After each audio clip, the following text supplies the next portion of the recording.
Tapi dalam bab ni kewajipan suruh makruf cegah mungkar ni dia banyak syarat lah.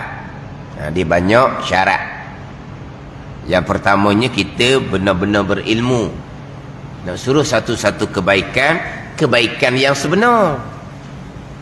Nak cegah satu-satu kemungkaran, ilmu kita jelas itu kemungkaran. Itu syarat paling utama. Wajiban suruh makruf cegah mungkar, ilmu. Kita memanglah nak tarik kepada kebaikan, nak tarik kepada belajar. Kita ajak orang, kempen orang.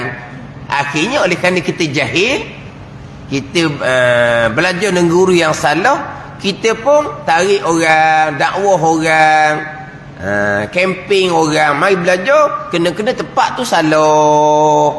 Hak tukang seru, hak tukang ajak ni gok, bahagian dia berat dah. Bahagian salah orang dibawa pun kena ke dia juga, sebab dia tukang hak bawa. Dah kita nak seru pada kebaikan, ilmu kena jelas. Ni hak banyak berlaku ni.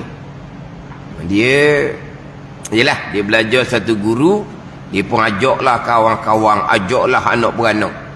Turutlah. Nyata salah kemudian pula dah. Dia beritahu semula lah kepada keluarga dia, kepada kawan-kawan dia salah. Keluarga dia akal dah lah sebab tak asuk dah. Kawan dia dah akal dah lah sebab dia tak asuk dah. Mong dulu ajak aku, kata salah pula dah. Pada ni. Dia nak seru pada kebaikan, nak ajak belajar, tapi dia jahil, tak kenal hak mana ilmu sebenar. Lepas tu kata nak seru nak apa? Syarat yang pertama ilmu. Itu syarat yang pertama. Kita seru kepada kebaikan. Orang yang melakukan kebaikan yang disuruh oleh kita, kita akan dapat pahala. Kita yang menyuruh, yang menunjuk ni, ad-dalu al khairi kafaili. Orang yang menunjuk atas kebaikan seperti dia melakukan kebaikan, dia boleh pahala yang sama. Kalau yang disuruh tu kebaikan yang sebenar. Kalau dia jahil, dia ingat itu kebaikan, dia pun seru, dia pun ajak, tiba-tiba salah, dia akan dapat dosa yang sama. Saya ikhlas sebenarnya. Ikhlas tak ikhlas? Buat betul ke tak betul? Ada salah ikhlas? Ada? Saya ajak awak belajar, kena tepat salah, tapi walaupun gitu saya ikhlas. Hebat ikhlas. Salah pun ikhlas juga. Dah kita tak tahu. Sebab itulah kata nak seru kepada satu-satu perkara makruf, perkara kebaikan. Syarat yang pertama ilmu. Takut kita seru kepada kebaikan pada anggapan kita, tapi itu seru kepada kemungkaran, kesesatan. Maka orang yang menyuruh pada kemungkaran, kesesatan ni, dia akan berdosa sama. Kemungkaran ni bukan hanya orang ajak kita tempat joget. Memang tu kemungkaran. Seru kepada tempat joget memanglah seru pada kemungkaran. Seru kepada belajar ilmu akidah yang salah, itu kemungkaran yang paling besar. Seru kepada belajar, tapi yang diajar tu akidah yang salah. Akidah yang salah ni yang paling besar kemungkaran. Seru tempat joget betul kemungkaran, tapi atas rupa kemungkaran. Seru kepada belajar atas rupa kebaikan, tapi yang diajar tu akidah yang salah. Itulah kemungkaran yang paling besar. Lagi sukar sebab atas rupa kebaikan, atas rupa belajar. Lepas tu ada orang, tapi kemudian lah, Allah takut ustaz nak ajak orang. Kita dulu jumpa satu guru, kita pun ajak keluarga, kawan-kawan, salah, ajak tinggal. Adalah saudara ikut balik tinggal. Sebahagian tu dah tinggal dah, tak asuk dah. Lepas tu hak ikut dia seorang dua pula ni, sini pula. Ni betul, ni betul. Hak anak beranak dia ikut dia lagi tu lah. Kawan kata betul ke tak ni hari tu mudah kata betul. Lepas tu salah. Ni betul ke tak? Ada. Ni memang betul, ni memang betul. Tak macam hari tu, ni memang betul. Sedap dia cakap. Ni memang betul ni. Hak dulu tu memanglah salah lah. Minta maaf banyaklah masalah. Tapi ni memang betul, ni memang betul. Ikutlah. Salah pula kemudian. Ada kadang-kadang dinasihati oleh kawan yang lain yang tak turut dia. Dia ajak ikut ni, kawan baik dia tak turut. Lepas tu ikut ni pula ayah ajak, kawan baik tak turut. Dia kata, kamu dulu kamu ajak dah saya pergi ikut ni salah. Kamu kata salah sekarang. Nak ajak baru pula ni. Oh ni dak ni. Kamu ni apa? Tak ambil pengajaran kamu ni. Cepat nak tak masuk kata. Hak kawan dia, hak tak ikut dia. Dah orang kawan ramai kan. Orang kawan-kawan ni kawan-kawan masjid belakang ni. Orang bagus-bagus ni. Jadi kawan ni dia tak ikut, hak dia ajak mula-mula. Lepas tu hak ikut dah lah. Lepas tu yang kedua pula, ajak pula kawan dia hak baik ni tak. Ajak pula. Hari tu kamu yang ajak kawan-kawan kita berapa orang tu ikut kamu tu, kamu kata salah. Memang aku kata dulu dah salah dia, bukan betul. Ni kamu ajak pula yang kedua ni. Dak ni memang betul, ni memang betul. Kamu dia kata tak ambil pengajaran, cepat tak masuk. Tapi kamu tak ikut. Yang kedua pun tak ikut.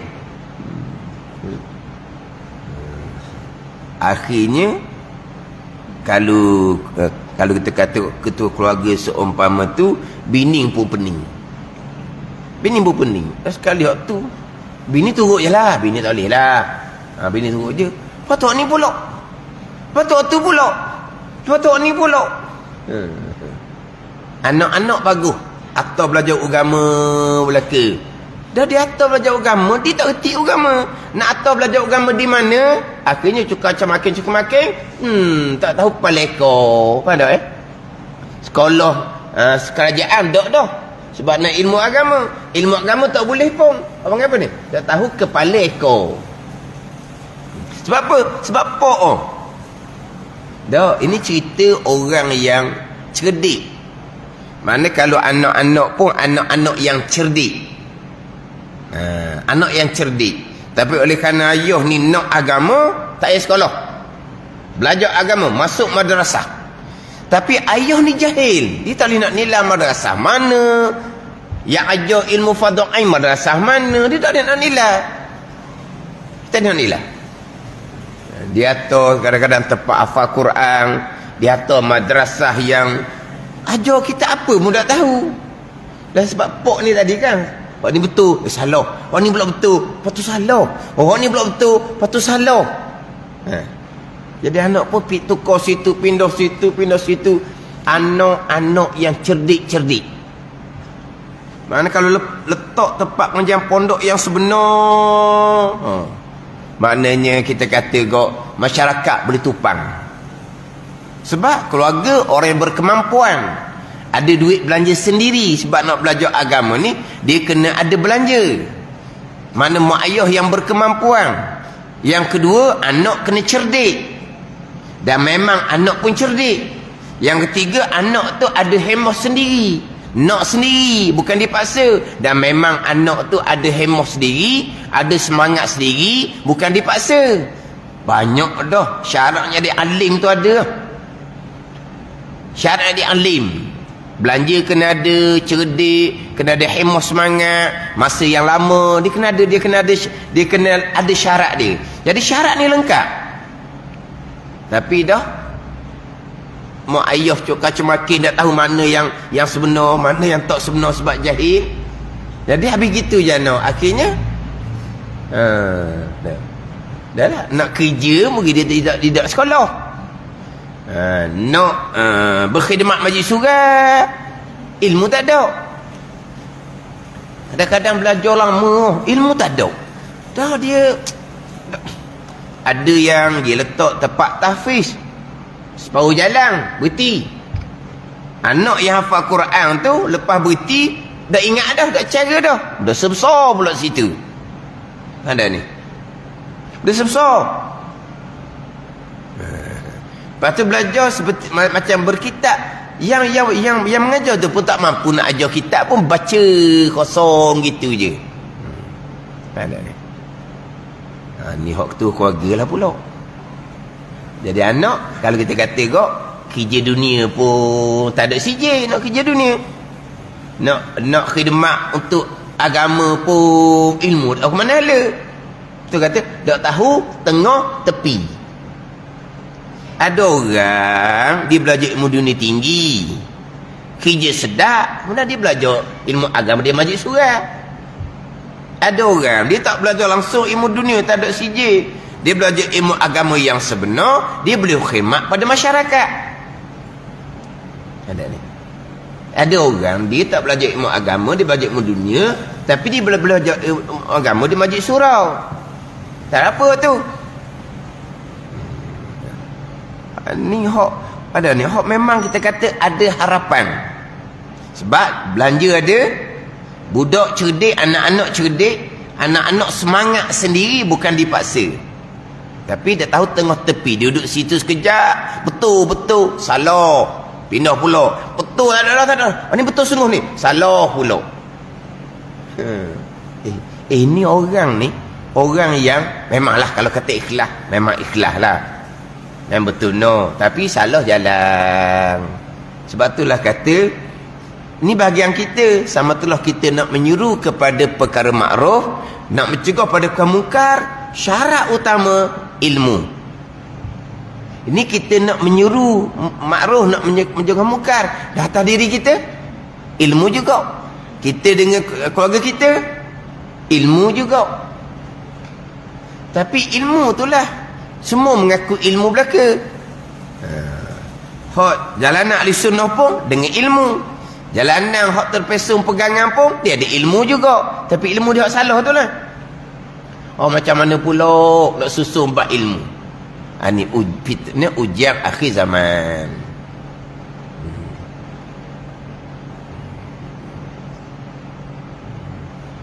Atau ada orang-orang hak kena seumpama tu, dia kata jadi takut, kata. Takut sebab apa? Acak kali dah. Jadi saya jumpa orang-orang ni yang sudah pengalaman. Ikut situ. Hak ni beri cara ni, hak ni beri cara ni, hak ni beri cara ni. Rati-riti dah. Nampak pening dah nampaknya. Nak agama payah kena baik kita kerja dunia. Gitu dah. Kerja dunia. Dah. Baca agama dah kita betul masalah kita kosong ilmu. Ilmu tak ada. Lepas tu kata mak ayah ni besar, tapi gitulah mak ayah tak ada ilmu juga. Mak ayah boleh besar, mana ilmu lengkap sebelum balik. Lepas tu dah sudah pusing kan. Anak tak akan terpengaruh dah dengar hak salah sebab ilmu lengkap. Ilmu fardhu tauhid, fiqh, tasawuf lengkap. Sekarang ni ibu bapa jadi rungsing. Dia tengok anak dia balik apa lebar sikit. Nampak duduk pakar. Balik pakar serbang dah. Contoh. Ada tasbih lah tangan. Jadi mak ayah, anak kita ni ikut jemaah mana ni, rusing pula. Rusing pula jadi kaum molek. Dia pakai serbang molek lah. Ada tasbih tangan molek lah, nak rusing buat apa? Takut tu lah. Dengar-dengar duk cerita tu, kadang-kadang pakai serbang juga. Hak karuk. Ada tasbih tangan juga, hak karuk. Kenapa rusing? Sebab kita tak beri ilmu agama yang secukupnya pada anak kita. Yang tak, jadi tak boleh nak nilai mana betul mana salah. Dikut orang tarik ni jadi timbul macam-macam kemudian. Hak molek-molek, hak cerdik-cerdik jadi ising. Jadi macam-macam. Hak molek-molek akhirnya berkurung. Ni macam-macam berlaku lah. Cerita ni bukan cerita sekarang ni. Cerita dah dulu lagi dah. Orang sekolah cerdik-cerdik kadang-kadang dia terpengaruh dari satu-satu jemaah. Jemaah ni pada kiraan budak anak yang dah erti ni sebenarlah dah rupa agama, pakai serbang, ada tasbih tangan. Nampak rupa agama.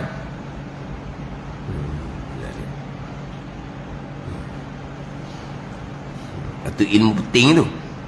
Tapi nak ceritanya menyeru kepada perkara kebaikan, mencegah kepada muka, syaratnya adalah ilmu. Kalau ada ilmu sungguh, memang itu menjadi kewajipan. Tapi memang tidak akan disukai lah. Macam cerita Nabi yang menyampaikan ni. Kaum bunuh-bunuh kena menyampaikan. Cuba kalau Nabi senyap je, buat amal ibadat sendiri je, kaum pun suka. Sebab Nabi, dia hanya wajib menyampaikan kepada kaum satu saja. Nabi, Rasul yang menyampaikan. Kalau Nabi, dia hanya satu perkara je menjadi kewajipan kepada Nabi ni menyampaikan. Apa dia? Menyampaikan kepada kaum bahawa dia ada seorang Nabi. Siapa gitu je. Supaya dihormati oleh kaum. Maka Nabi ni pun beribadah kepada Allah. Nabi tidak menyampaikan, kaum tidak ganggu Nabi. Jadi Nabi hanya berkewajipan menyampaikan kepada kaum bahawa dia telah dilantik menjadi Nabi. Dikurniakan pangkat nubuwah, pangkat kenabian. Itu je. Supaya dihormati oleh kaum. Kemudian Nabi ni pun beribadah kepada Allah Subhanahu wa ta'ala. Tanpa menyampai, tanpa menyeru. Tetapi Nabi boleh menyampai, boleh menyuruh. Hak ni hak timbul, Nabi dibunuh. Macam kisah dalam surah Yasin.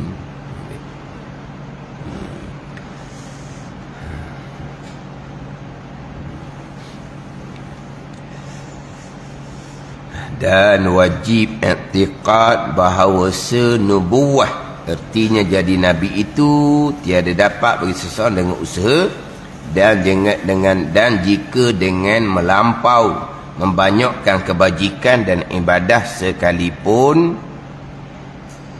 bahkan ia nubuwah ni semata-mata kurnia Allah Ta'ala bagi mereka yang dikehendakinya, yang dikehendaki oleh Allah Subhanahu wa ta'ala.